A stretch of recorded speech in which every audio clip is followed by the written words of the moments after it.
I'm getting ever more thermic, and my yeah,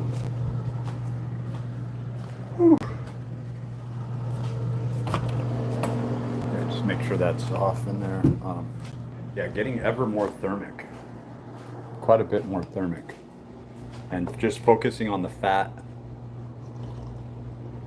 You can't even tell what's going on until you hit into day 5 with ketosis. And this is where a lot of people, like right now, everybody's bashing carnivore because people who've been lazy on it and haven't done it right got terrible results, right? And the reason that they got terrible results was what I talk about here on this channel is we're doing standalone diets. So for instance, this morning, I started out with butter in the coffee and heavy cream. I proceeded to have a second cup of coffee made out of the same coffee pod. So an extended large cup of coffee, I guess you could say. And all that fat just chases everything out of your system. So my hormone levels are being affected for the first time in a very, very long time. The first thing that I ended up having was beef liver this morning. I'm kind of trying to cut back, like not cut back, but stick with my base amount, which is like 1/8 of a pound. And have been really solid on that for over 3 weeks now. To the point where I've really seen it in the training. I've got endurance now that I didn't have before. I can work out every day or skip a day wherever I want because I'm walking right now. The walks have more intensity, but I don't know how much water I'm actually holding.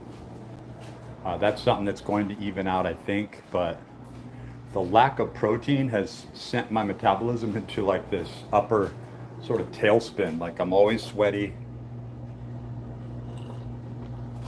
I feel jacked up as if I'm on sugar. So my body is obviously producing glucose at a much more rapid rate. And I think I'm onto something here. I should have been doing the ketosis this whole time. I was focused way too much on protein-centric eating because I had so much success in the past going into G&G. So I would imagine that very similar results will come from what people talk about with the glycolysis standalone. And it'll probably be far easier on the system since that is the body's preferred fuel source. But I'm going to be, I'm going to have some backups like I was talking about prior to, where I'm going to get some really high quality organic, like canned fruits, plenty of rice, plenty of honey, and go into this trying to do as many fresh fruits and vegetables as I can. But I'll also have a backup of some frozen vegetables. Because those types of low nutrient foods that give you some nutrients tend to be the ones that actually get you down in body fat. So I've been bouncing around here all month. I wasted the entire month, you could say. Or you could say that I really got down my walking endurance and that the physical effects aren't really known or shown yet. But this was very difficult for me to do just some weeks ago. Just like 4 weeks ago, I was not able to get through my walks like I am now. I also wasn't able to just jump in and start working out. I feel sore. I feel the lack in high protein. See, even when I think I'm eating low protein, I'm still eating very high protein. So I ended up throwing quite a few chicken breasts away that I normally wouldn't have wasted. I threw like half of the packet away that I already cooked. They would have been perfectly fine. I just tossed them because I'm really trying to commit to this and do things differently to go into this. Otherwise, I'm just repeating the same stuff over and over, and I have nothing new to report. So my results didn't come as rapidly as I wanted them to.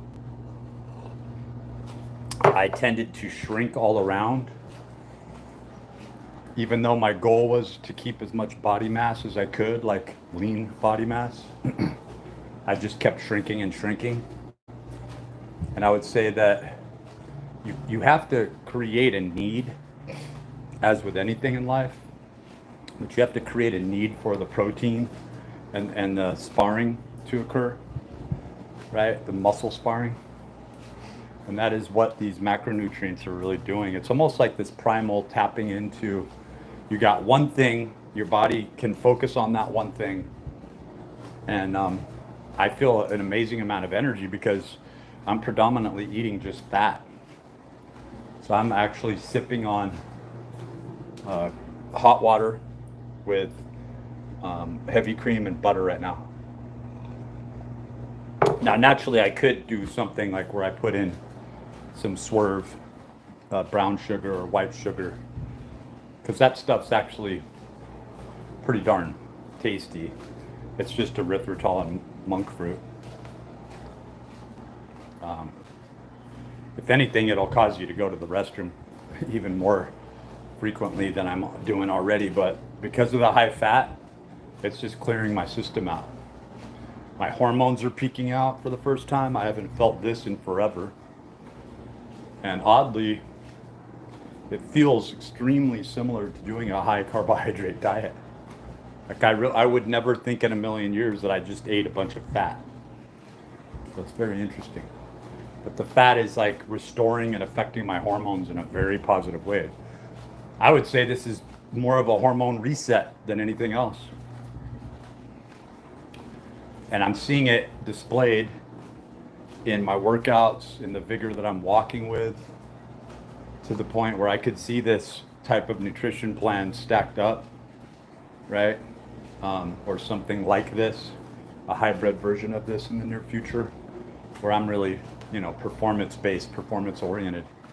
Because this is a stamina driving nutrition plan, and it's awesome. I'm going into day 4. Usually I'm just out of it by day 4, regretting it. So I gotta say, I think I understand where people are coming from when they're bashing ketosis. Too many choices. If you ask ChatGPT about, if you trust ChatGPT in creating the perfect diet, they're always going to over supplement you, not understanding the conditional status of the human body, where, there were data sets collected, I think through Kenya and many other places, where, people at a time many years ago were supposed to be going hungry or starving in certain areas, and they only ate like one thing, like it was like rice or some sort of, single type of nutrition, standalone themselves. And what they would do is they would take their blood profiles, and they shouldn't have had such healthy blood profiles, where their blood profiles almost look perfect, right? Their bodies were holding on to all the nutrients. I can't give you site material, but I can tell you that if you look it up, it's pretty amazing. And I can say that I can back that up by one of my clients years ago. He was a scientist when I knew him, at least, and he would test. So I had him on nothing but protein. And he's going, I wonder how this will, my blood profiles, I've been on this shit for like 6 weeks. He's like, this is amazing. I didn't think I was going to feel this way. Whenever someone does a standalone type diet, they feel amazing, and they don't know why. It's giving your body a break to where it doesn't have to break down all these complex processes. You're giving it one direction. And even more so, like I just had 2 egg yolks, and I had a good portion of cheese. I had probably about 4 ounces of cheese, where I'll just pan fry it. It's delicious. So I upped my fat, and then I'm sipping on a hot water that has 1 tablespoon of butter. I've been feeling, so what is that? on my left side, so my more my pancreas or even my descending right colon, I've been feeling kind of weird pains coming from that area. But then I'm starting to think, is that my adrenals kicking up, right? It's sitting right over the kidneys there, but it's a little too far forward. Like it's almost in the superior area and the distended aspect of my gut. It could just be muscular, but it does feel like it's some sort of organ thing. Like I can feel it right now, right? It almost feels like it would be my liver, right? So I feel something moving, something changing, something adjusting, something balancing. Good energy. What it might be too is just like an adjustment with my microbiome, or right? But this is a really big change. Like I haven't felt like this being in ketosis, and I did carnivore for like a year and a half, and that's what drives carnivore, right? And it took so long for me to get down to, like, I was training hard. I was walking high miles like I'm doing right now today, and I'm feeling the effects compounded by at least 3 times the power that I was getting otherwise. I also have been starting to do videos, and I have more muscle mass on me, and I'm holding more water as well. I know what it is. It's probably the vitamin C that I'm doing. It's probably the ascorbic acid. It might even be conflicting with it a little bit. I've been thinking about cutting it back, actually. But I really do believe in the vitamin C, but I know metabolically, as the body's going through all these changes, and that remains the same, it's giving conflicting information, you know? It could be an enzyme thing, right, where I'm taking so much vitamin C, my body's kind of expecting other nutrients or a shift, just as if I was eating some sort of citrus fruit. I don't know. Yeah, I don't know what's going on with it. But it's been the past 2 days I've been feeling that. And it seems to kind of be linked up with my hormones. So it could be just, could be part of the HPTA. It could just be like something where I wasn't getting like firing going. And because that's the one change, is where I had zero libido. And that's starting to kick up for the first time. And I can't tell you how long. And it feels like an even flow. It doesn't feel like some strange mixture of hormones that are like, kind of bogging, sort of an androgen bogging down, or even an anabolically driven androstenedione mediating sort of thing. Like I'm definitely, my body's going into some sort of anabolic status. So this is day 4, and it really is day 3 of high fat. I was bumping the fat up prior to, but I was still eating. Not until day 2 did I go, you know what? I'm stepping off the protein. I'm doing this the way you're supposed to do it, which is you're relying on fat as a standalone. So that's really the way you have to think of it too. If you want to get success in any dietary measure. So my face is oddly losing body fat first, but it could be because I've been doing so much training on the TRX, right? And I've trained more frequently than I was. The whole time that I was on carnivore, I had a really hard time even getting in like that 3rd day of training, just because I had no built up glycogen. What's happening now, taking in more fat, is my recovery is increased because of the calories. So I'm taking calories in around the clock, and then really not necessarily around the clock, because around late afternoon I'm cutting it out. Like, I'm not even hungry. So the majority of my calories are just happening through the day as I'm walking, as I'm training.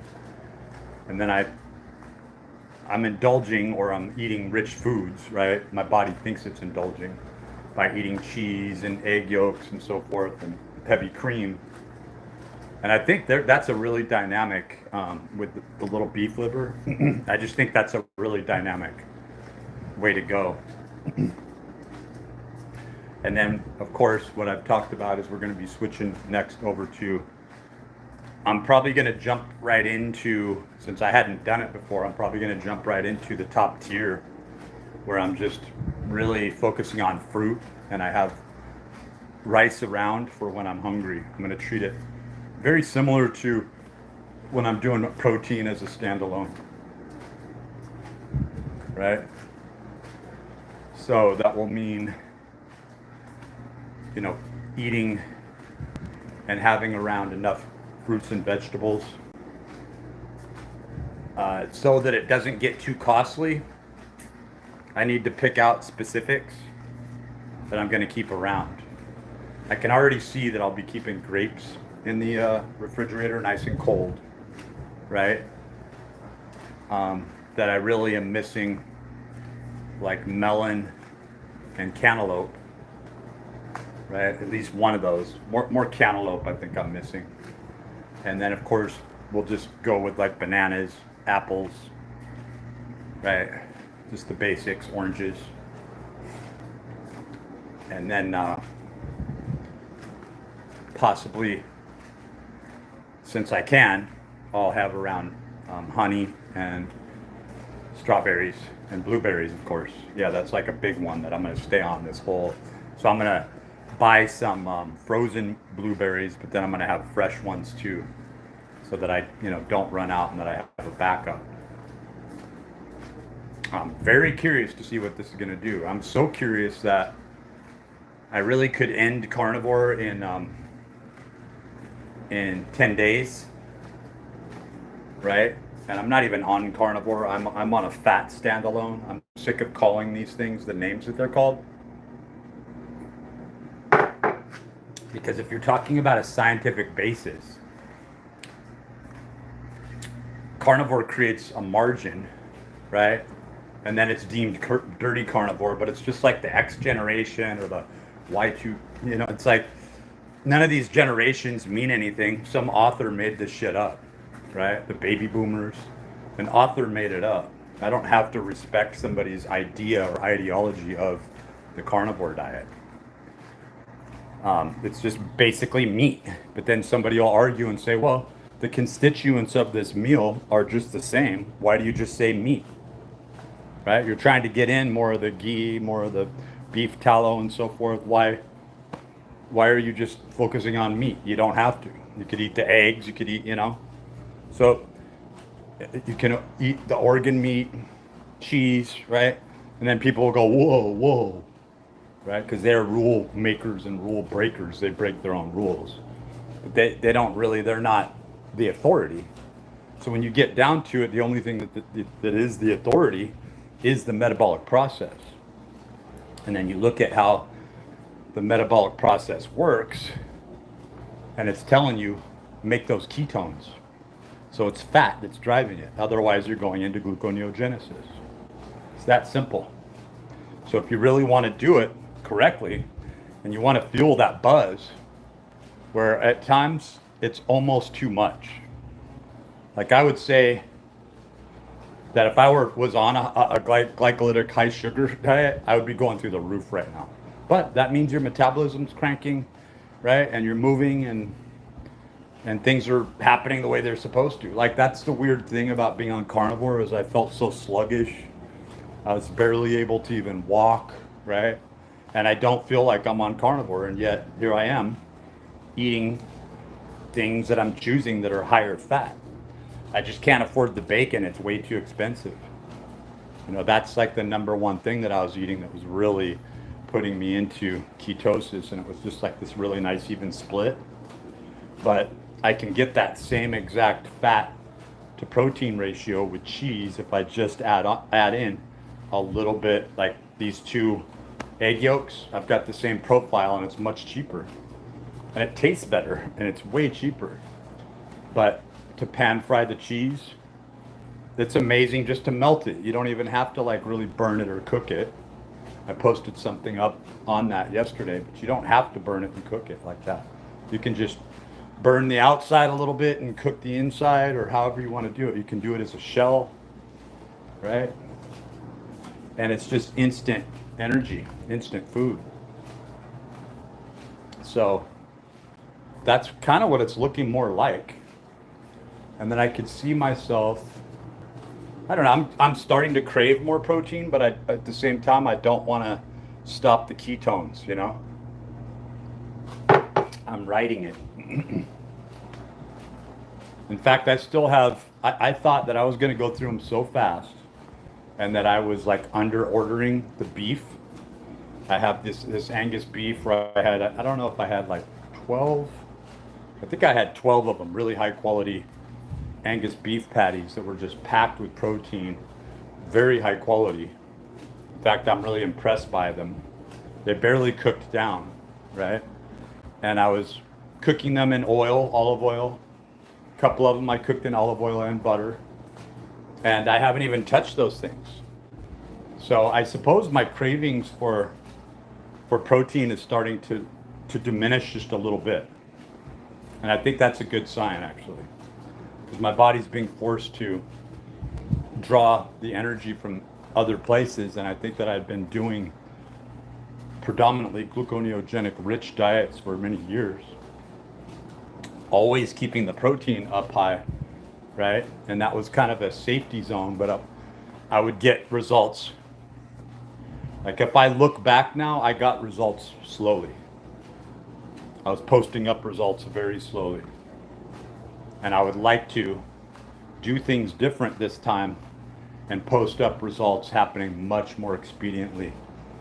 And I want to expedite those. So I'm really curious, since we're going into a new month, right? Day after tomorrow, I think, right? Or day after, yeah, I think Tuesday I'll be really able to chart what's going to take place in the coming month. And a lot can change in a month and very little can change. Very little. And I've had months, like this month, I got, literally, if you look at the scale, I got nothing done. I'm exactly the same place where I was starting out. Exactly. I went up and then I went back down. Those Oreos fucked me up. But did they? Because my waist is actually smaller. I have less fat all around my whole body. But eating the carbohydrates and eating and taking in the high vitamin C, I really think I'm holding a shit ton of water. But it's really collecting around my chest, which I hate. Like that's the first place I wish I could lose. And so I'm looking for a diet that's gonna tackle that first, you know, from day one. And it almost looks like the you know, quote unquote sugar diet does do that. But I can't just jump out of what I'm doing right now. I have to have the resources and the funding. And the other thing I'm probably going to do is I'm probably going to get some sugar just for backup. For when I'm really hitting, you know, a low where I might sugar my coffee or tea, you know. I might get some sugar cubes. I'm not going to go crazy on it, you know. And I'm not a big candy eater, but since I exercise so much, maybe I'll get some like gummy worms and some other stuff. It doesn't look like too bad. Maybe I'll look at the ingredient panel and pick something out that's really good. I mean, when you're looking at, you know, dextrose or other sugars, I guess, or maltodextrin, which is not supposed to be any good, right? It can cause a lot of issues. Yeah, I might skip it altogether. In fact, by the time I'm eating all that sugar, I probably won't even want to eat that. Probably just pure, a couple of sugar cubes is probably the worst that anyone should do.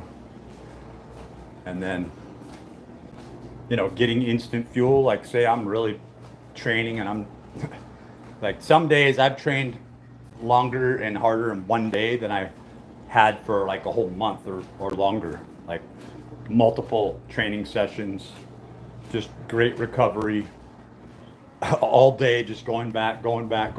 That's when you're just like hitting it,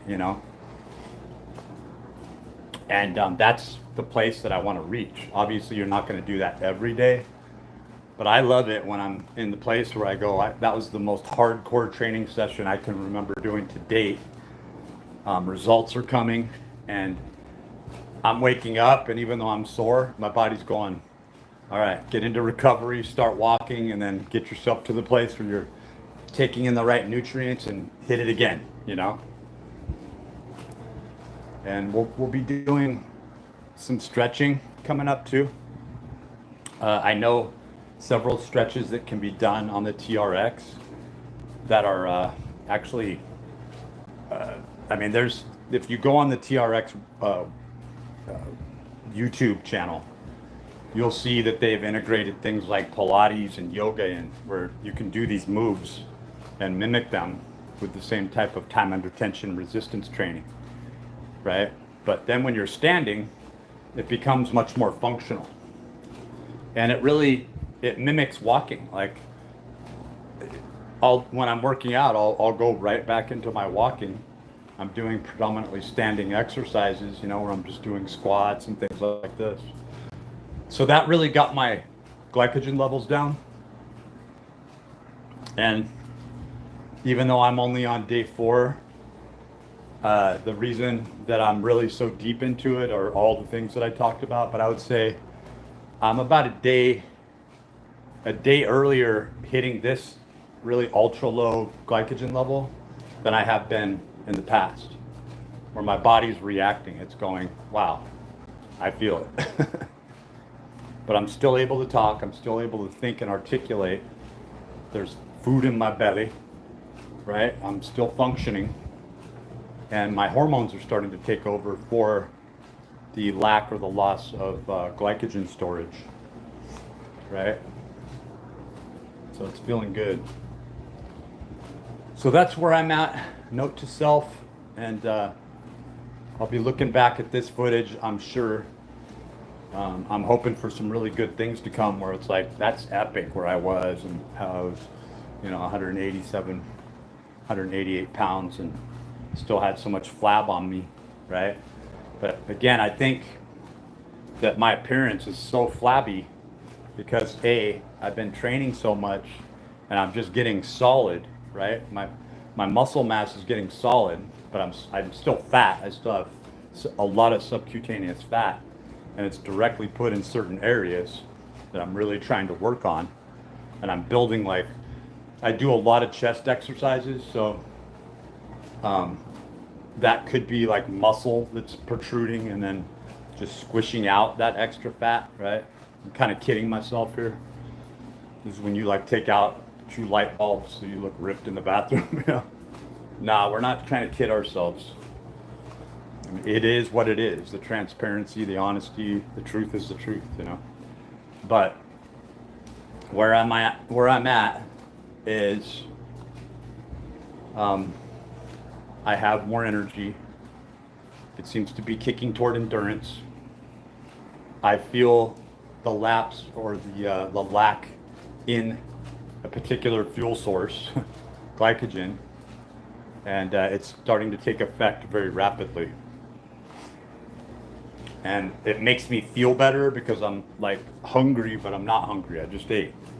There's no way I'm hungry, right? But it's like this transition, this transitional shift is taking place where my body's going, you have plenty of calories. So I would recommend it. I would recommend doing more liquid prompting types of high fat. What I did this morning is my first one was almost all butter. And then my second hot cup of coffee, I had put coconut butter in with it. So I'm trying to get a good even mix. And then when I do cook meat, I do put in like olive oil. I've had a lot of olive oil already in the past couple of weeks. And so I built up a good store of those oils, you might say. And then I'm getting the omegas in. It's not as much, but I have cut back. Like on the beef liver, I'm eating less. The sardines, I'm eating less, and eggs, I'm eating less. I'm just eating the yolks. And it's like I say, I'm gonna get going here, but it's a totally different experience doing the high fat, right? Removing the protein from it, and that's the really good results that I hear come from the sugar diet. Is like cutting way down on your protein intake, right? Because you will have a time where you can focus in on gluconeogenesis and exclusively taking in protein. And then the idea is when you get down to that goal weight, or at least like stage 1 of leanness, like for men, they want to get down to like, everyone kids themselves and tells themselves they're like 11 or 13% body fat, right? But that usually means they're closer up to 16 to 18, 17, or maybe 21, right? When they think that they're down there, because there's always 3 to 5% body fat that's considered essential body fat, right? So when someone thinks they're down around 6 or 7%, they're typically around 11 to 13%. Right, so to really get down there that low to where you're actually at 5 to 7%, you'll know it. You'll know it. You'll look like you don't have any fat on you at all. You'll be able to see all the striations. It depends on how dry you are as well. But to maintain that when you're still eating a really what you would call a balanced diet, where you're actually eating a handful of nuts, but you're eating based on insulin sensitivity, right? So you're not combining those nuts, that handful of almonds, right, with other things. And it depends on your training too, because you might want to, if you're about to go right back into a heavy endurance event, and you'll be training all day, your metabolism's going crazy, you're gonna need to take in a banana or some raisins with that handful of nuts to keep you going, And an hour and a half later, you'll be dropping the bucket, needing to get more food in, depending on what you're doing. Obviously, if you were like running or whatever, that wouldn't be the best thing. But if you're doing long distance cycling and you're just on cruise mode, right?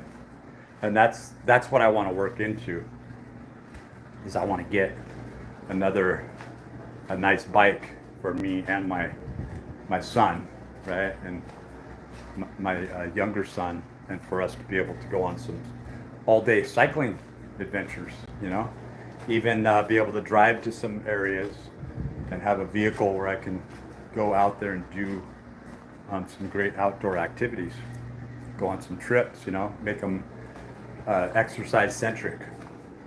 So good goals.